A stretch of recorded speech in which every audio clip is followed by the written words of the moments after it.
Hello there and good evening. So the news late this afternoon that a Brexit deal has been reached has been met with cautious market optimism but political damnation. Just as the cabinet ministers were summoned to an emergency meeting, the press releases were already being made. For example, on the business front, the head of Brexit at PricewaterhouseCoopers, Andrew Gray, said, "We welcome the news that the negotiations have progressed and a deal seems now to have been reached between the EU and the UK. However, there are still a number of hurdles to be jumped before the deal is binding.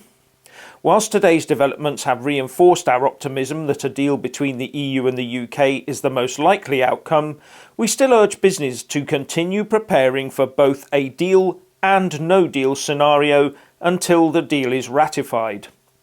Whilst there is still uncertainty about the exact details of our future relationship with the EU, the emerging political agreement will provide helpful clarity on the boundaries of the relationship, which should allow businesses to progress with medium-term planning for post-Brexit scenarios. We urge businesses to continue to prioritise this." But on the political front, a completely different story. The Labour leader Jeremy Corbyn said, "We will look at the details of what has been agreed when they are available. From what we know of the shambolic handling of these negotiations, this is unlikely to be a good deal for the country." And the Lib Dem leader Vince Cable said, "Any Brexit deal will leave the UK weakened and the public poorer. And before the ink is dry, the Conservative Party will tear into what little Theresa May has been able to agree.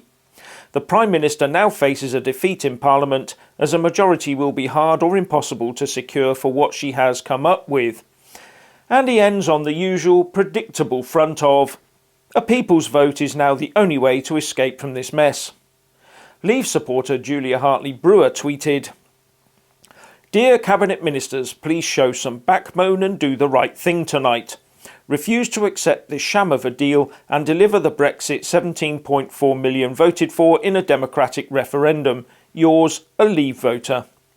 But in a very damning statement, the Brexiteer Tory MP Jacob Rees-Mogg said that basically, the white flags have gone up all over Whitehall.